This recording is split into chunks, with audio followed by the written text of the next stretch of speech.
Now we will start another chapter, the new one that is known as kinematics.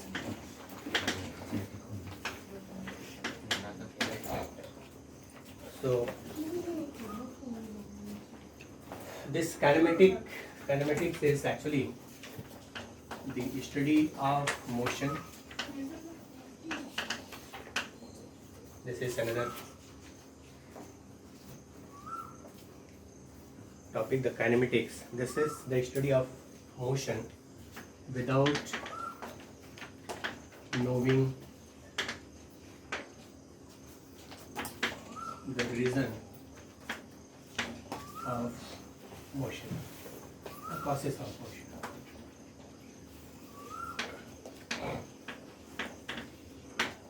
So without knowing the factor behind that motion, the study of motion is known as kinematics.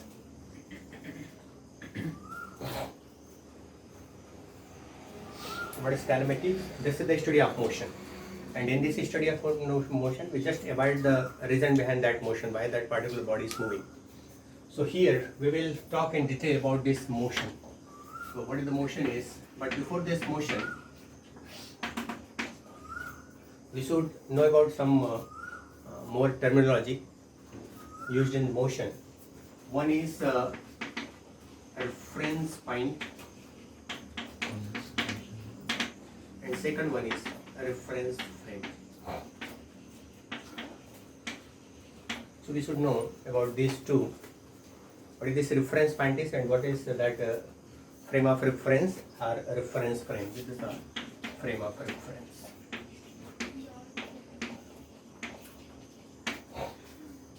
For example, if what is this frame of reference point? Let us see. If we want to calculate the distance between these two points, or length between these two points, we have these 2 points A and B, and we want to measure the length between these 2 points. Then we have one instrument, just like a meter scale or that meter tape, because this size is quite enough.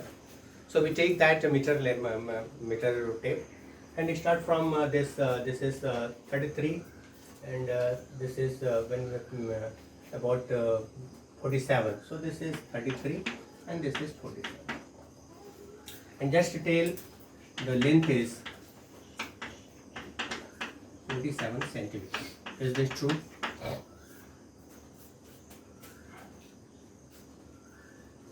This is the wrong method of measurement. So what is the right one? We just put 0 here, 0 of that tape, meter scale or that tape, and we start measuring. And then the point here, that is about 12. What will be? 14. So that gives me, you clear that 14 centimeter. Then the length is the 14 centimeter. This is the right one. So that is starting from point from where we are starting the measurement. That is known as the reference point. This is also the true one. When we talk about that relative measurement, then we will calculate how that length will be 14 centimeter. But in general, the starting point is taken as 0. In terms of in the measurement of time, that 0 second. In measurement of length, that is 0 centimeter. So that starting point is known as the reference point. So that reference point is the point, the initial point from where we start the measurement.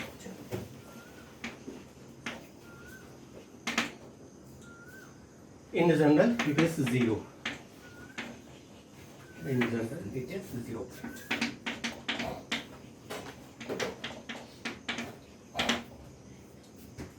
So in one-dimensional case, first term A. In one-dimensional case, this is the point, and we are measuring like this. So this point is 0, and this is let's say endpoint ARX. Then this 0 point, this is known as a reference point. Second, in two-dimensional case,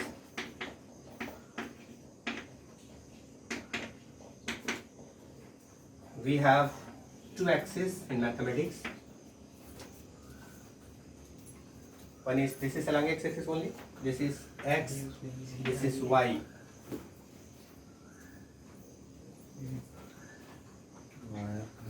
This axis is x-axis and this axis which is perpendicular to the x one is y. And this cross point, it is represented by 0, 0, 2, 0 by mathematic person. So this 0, 0, this is known as a reference point.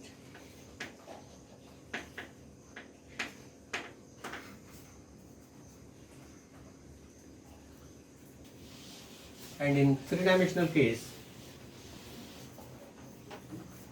see, in three-dimensional case,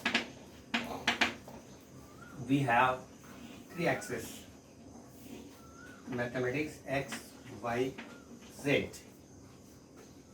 And this cross point, it is represented by 0, 0, 0. Then this point is known as a reference point.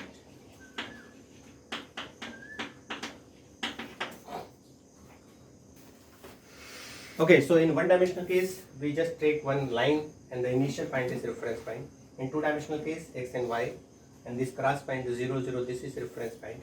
In the three-dimensional case, we have x, y, and z, three axes, and this cross point of these three mutually perpendicular axes, this is known as the reference point. Okay, is it clear? Now next one is reference frame.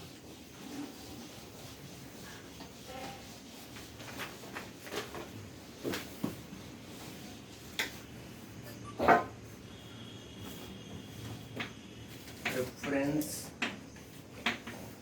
frame.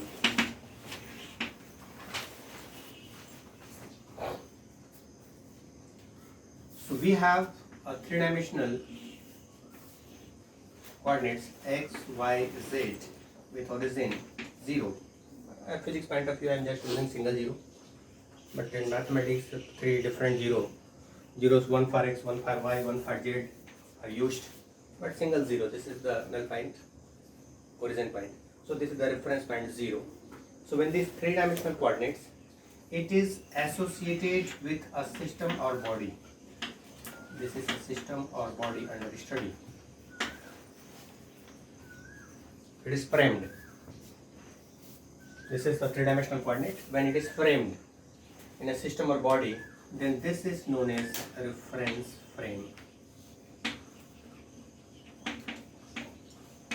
So reference frame is, this is a three-dimensional coordinates.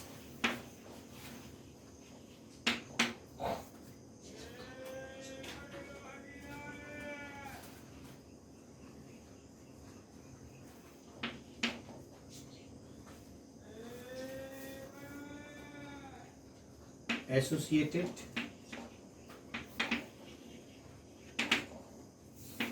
with any system or body.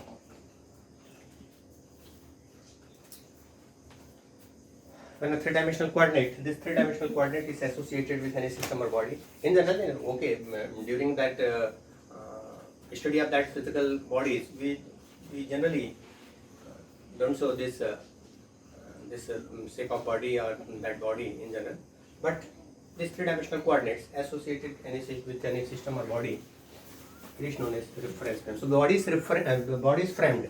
It is framed. That's why this is reference. Two-dimensional. In two-dimensional case, it is 2D plane. It's not reference frame. It is not reference. It is 2D plane. In one-dimensional case, it is just a single line, one-dimensional line. So generally, that three-dimensional coordinate is defined as a reference frame. Okay, under this three-dimensional coordinates, we study all type of motions, either one-dimensional, two-dimensional, three-dimensional, multi-dimensional. But the definition of this three-dimensional that reference frame is related to this three-dimensional coordinates. So this three-dimensional coordinates associated with any system or body is known as reference frame. So now what is the motion?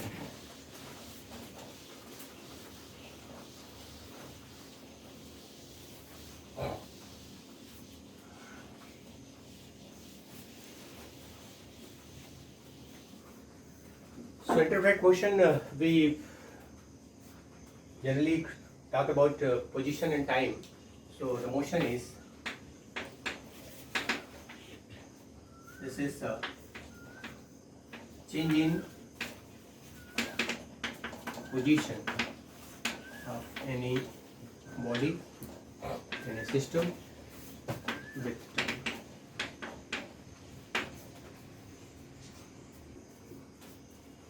So if the position is fixed with time, there is no change in its position, that body is at rest. And its position is if being changed with time, then that body is known as it is in motion. In rest is no change in position of any body. There is no change in the position of with time. So this is fixed. It is at rest.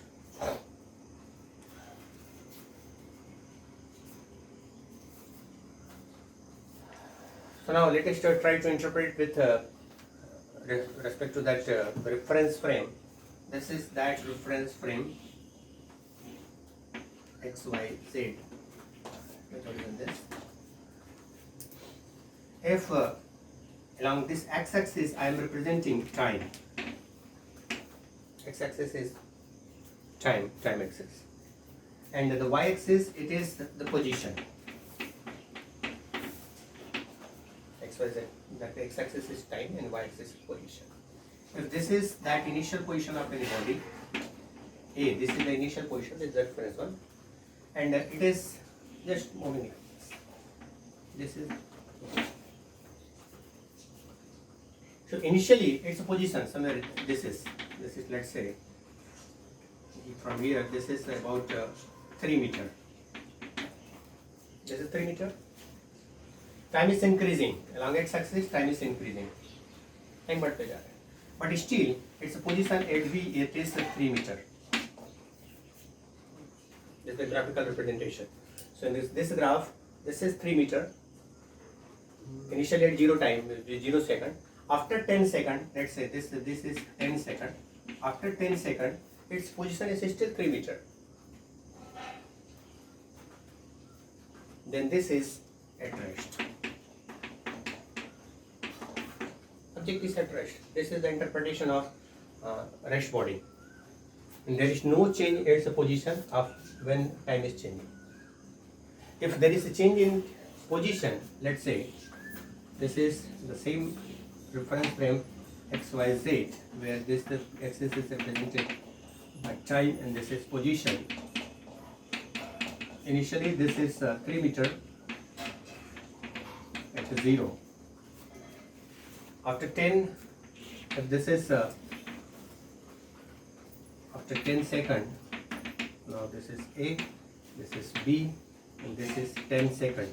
After 10 second, its position is, let's say this one, it is 7 meter.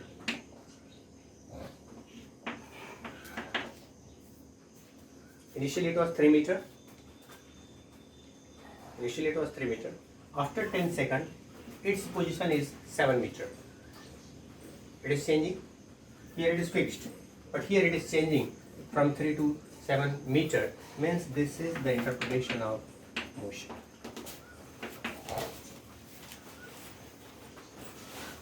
Okay, so the definition of rest is there is no change in its position with respect to time. Time is increasing, but that position is fixed. And the motion, when its position is being changed, then this is known as the motion. Now let's classify motion. Classification of motion. So it is classified as one-dimensional motion.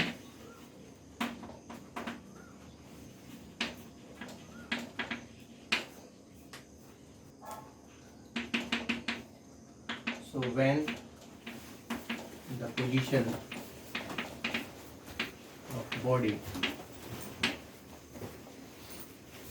of body,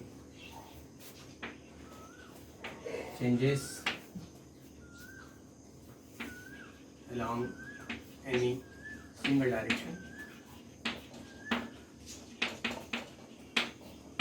then it is known as one-dimensional motion.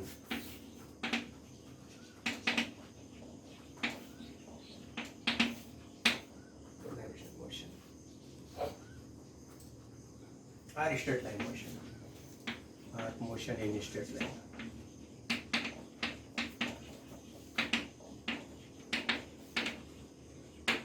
Rectilinear motion, ऐसा एक term और इस्तेमाल किया जाता है. This is called as rectilinear motion. So in three-dimensional coordinates, generally we represent the position of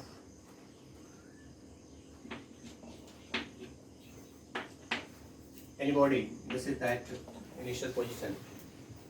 We represent this position in x, y, z initial. In three-dimensional case, mathematically we represent this the position of this as x, y, z. And change there is only a change in a single coordinates, one can say. Y and z, these are same. Only change is in single coordinate. If this is x1, y1, z1 initially, after time t, its position is, let's say this is x2, y1, z1.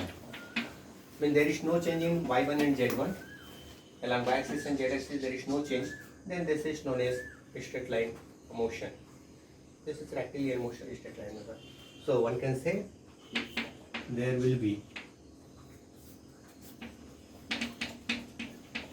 a change in single coordinate, only one coordinate.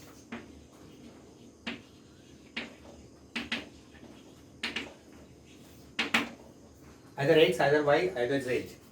Generally we consider that one-dimensional motion along x-axis, that's why I am using this x. Along y-axis there may be. So there this x will be fixed, z will be fixed, only y will be changed. So y by default that will be y1 and y2. Or along z-axis that z1 and z2. And that time that x1 and y1 that will be fixed. It is constant. So when there is a change in a single coordinate, either x or y or z, then that motion is known as one-dimensional motion. Ready? So the one-dimensional, when the position of body change along any single direction, either x, y or z, then that motion is known as straight line motion. एक आध example लिख सकते चाहो. Example.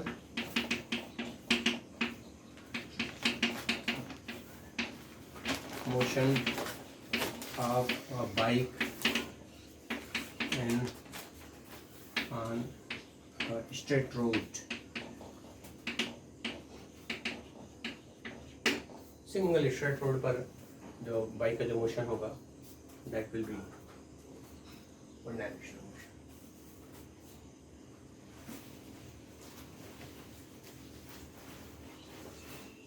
Second, the two-dimensional motion.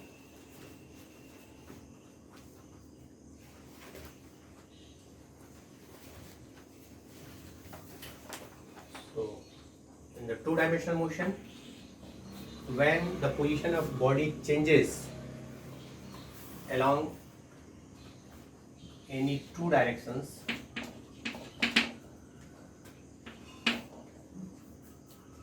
it is known as two-dimensional motion.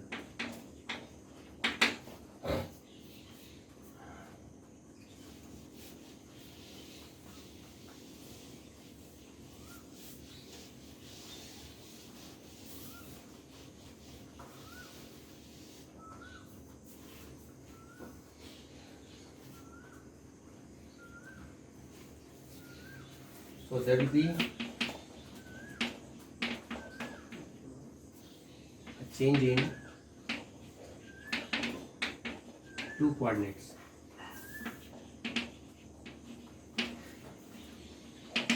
Any other two coordinates, x, y, y, z, z, x. So if this is that position of that body here, that is x, x1, y1 and z1.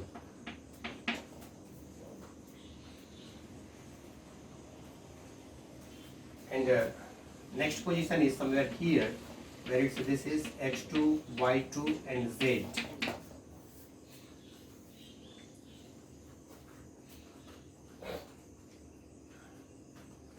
So here this was x1, y1, here it is x2, y2, but z is same. It is z1. There is no change in z. Only two coordinates are being changed.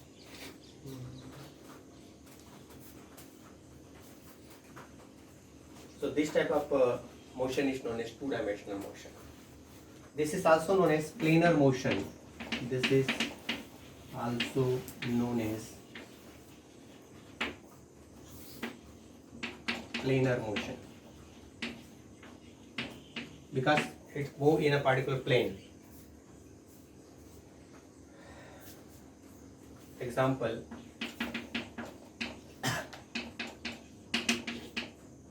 circular motion,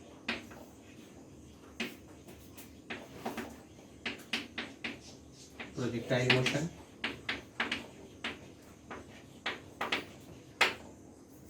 so the circular motion like this.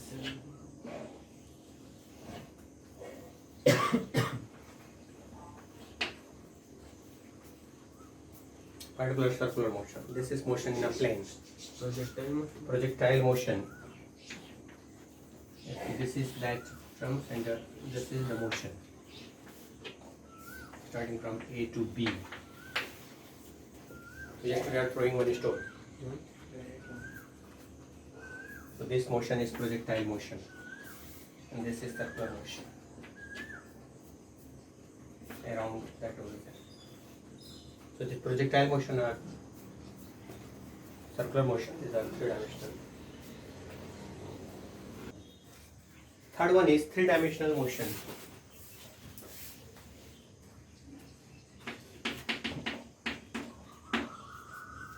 So in the position of body changes along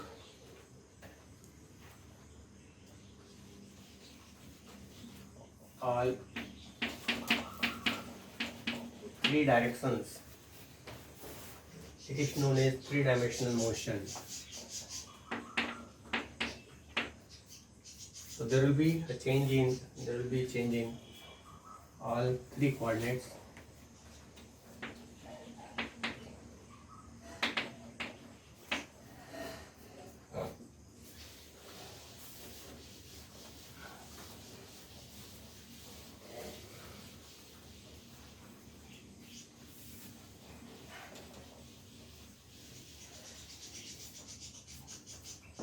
So this is initial position, and this is the final position from here. And remember this, there is a change in three-dimensional x1, y1, z1, and here this is x2, y2 and z2. So all three coordinates are changing. That's why this is known as three-dimensional motion. Example.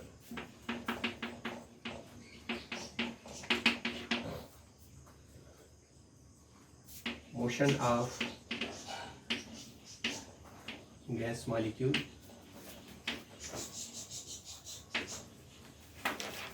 in a box. So in any box or in this room, the gas molecule is moving three-dimensionally. Okay. So this is one of the way of classification on the basis of change in its coordinates. So if change in that coordinate is along x-axis only, then that is one-dimensional, and in the changes in along x and y, then this is two-dimensional, and if the change in all direction, then that is three-dimensional motion. There is another way of classification of motion. So the types of motion in different ways. So along with one-dimensional, two-dimensional and three-dimensional motion, there are another way to classify the types of the classified motion. So the types of motion in different aspects. One is rectilinear straight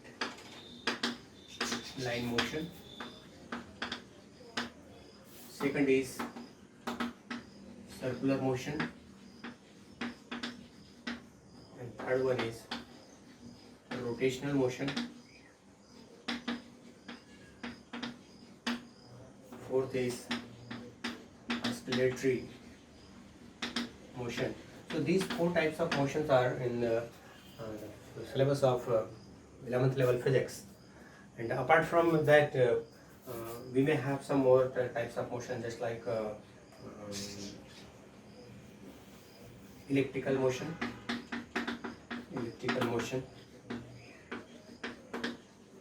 and that helical type motion. So these are some additional types of motion, and where the path, this actually depends on the path of the shape of path of that motion. So in straight line motion, this is one object at position A after time t.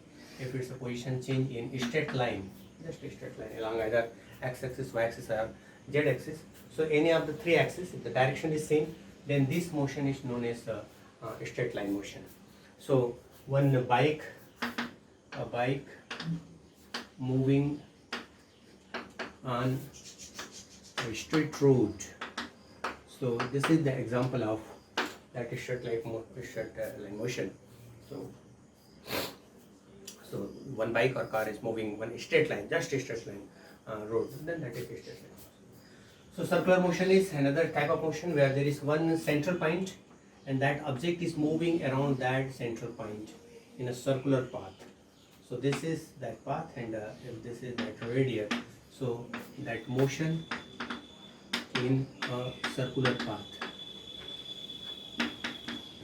So this is that straight line motion, and this is the center, this is the radius, and one can give that example as that motion of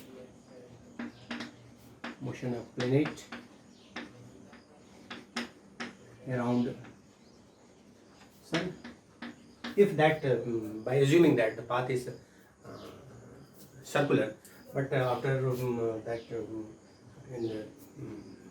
after the detailed study of that planetary motion, that path is taken as elliptical. So that example will be elliptical motion, but in general that motion is assumed to be circular type of motion. So then next one is the rotational motion. So if we have a solid spherical body, this is that spherical body, and this is that axis, and this body is moving along this axis. So the motion of body along its own axis passing through center.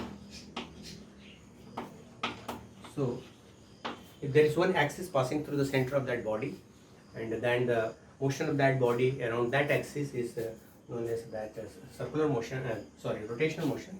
That is the spin motion of, example is the spin motion of Earth. So Earth actually rotates around its own axis within 24 hours. That is the time period of our Earth. So that is spin motion, it's the rotational type of motion. And oscillatory motion, so when any body oscillates about a particular mean position, so if this is that mean position and one body is oscillating like this, so one start from here, come to this center point and goes to this higher this point, and then just come back to the same points and goes to another half, then this type of motion is known as the oscillatory motion. And the best example of this oscillatory motion is that pendulum.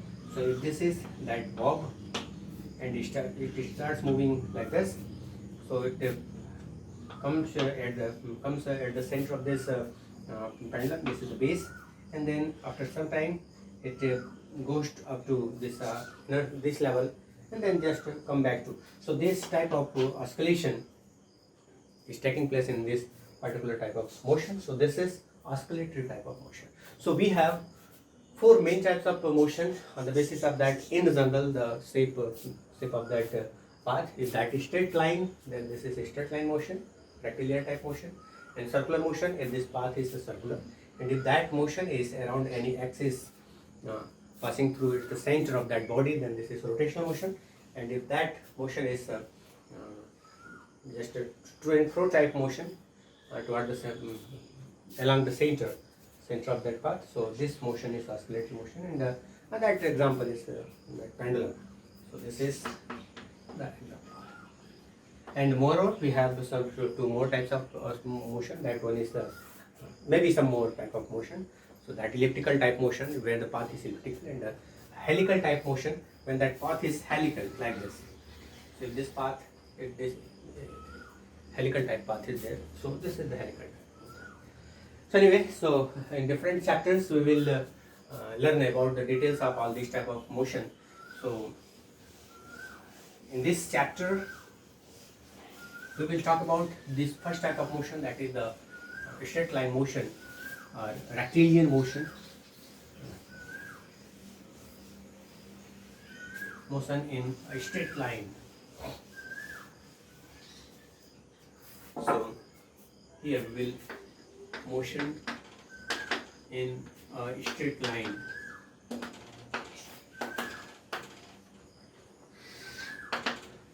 So here we have one point, and that object is moving either along x-axis, y-axis or z-axis.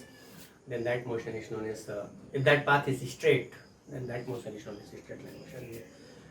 To study this straight line motion, we have to learn about some terminology used in this type of motion. So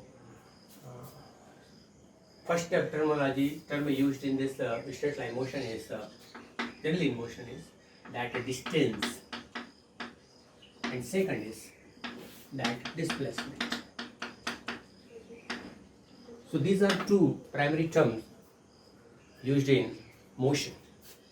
So if we have one object here at a particular instant of time, and after time t, if this position is a, this is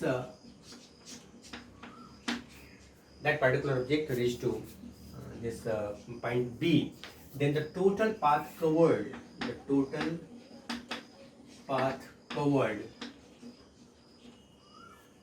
in time t is distance. So this is the total path length. So this is the total path length covered in between this point A and B. And this displacement, this is the difference between initial and the final position. This is known as displacement. So this if we take this A and B of the same length, A and B of the same length, then the distance and the displacement both are same. But if we take this second example, this is the first example, as a second example, if we take, this is one body at position A, and it travels 33 meter up to position B, and then in the perpendicular direction, and this is point C, and this is 4 meter. Then the total distance, if it is represented by D, then the total distance D will be from 4 to 3, that is 7 meter. And here we have to calculate the change in the position. So if this is A, this is B, and this is C, if this is 3 meter, okay, so this is 3 meter and this is 4 meter. So we have to calculate the difference in the initial and final position. So this one is the initial position and this is the final position. So change in the initial and final position will be measured by this AC. So this AC is a displacement, and which is equivalent to 5. So by using Pythagoras theorem, this 3 square plus 4 square in under root, so that is 16, and plus 9, that is 25, and with that under root, that will be 5 meter. So this, so displacement, this is 5 meter here, where that distance is the 7 meters. So this is the total path length is known as distance, and there is no need to denote measure the direction. So that's why this is a scalar quantity, and this one is, since this needs to have a direction, so this is a vector quantity. So here, if this is east and this is north, so that displacement along this will be northeast. So if we represent that displacement, then in spite of, with that magnitude, that 5 meter, we have also show to show the direction along this northeast. So mathematically, this if you want to calculate in coordinate system, let's say,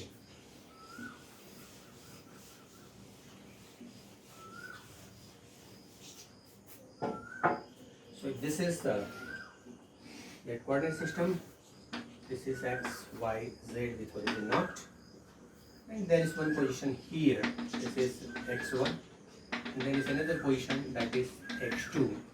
Then this x2 minus x1 along x-axis, this will be the distance. This is the distance. But if we want to show that displacement, then obviously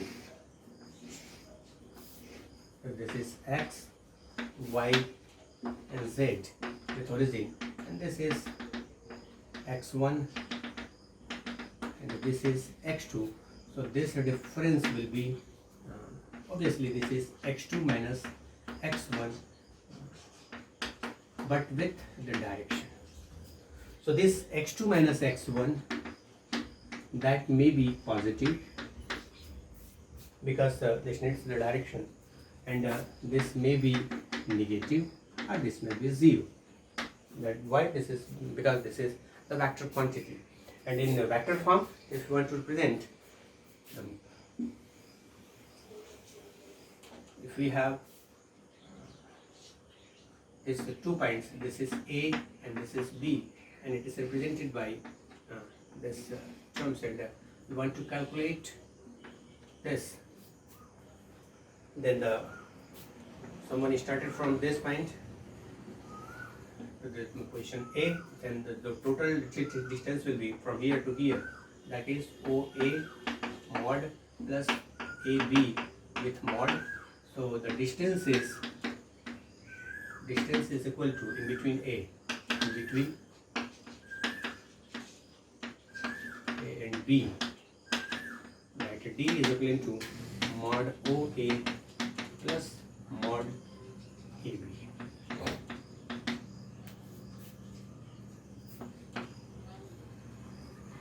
Whereas the displacement is, let's say, these are the terms, and this is a vector 1 and this is vector 2, this is A and this is B. So this will be the displacement, and that displacement will be, so the displacement AB, this is equal to, if this is vector R1 and vector R2, then this will be R1 minus R2 with the vectors.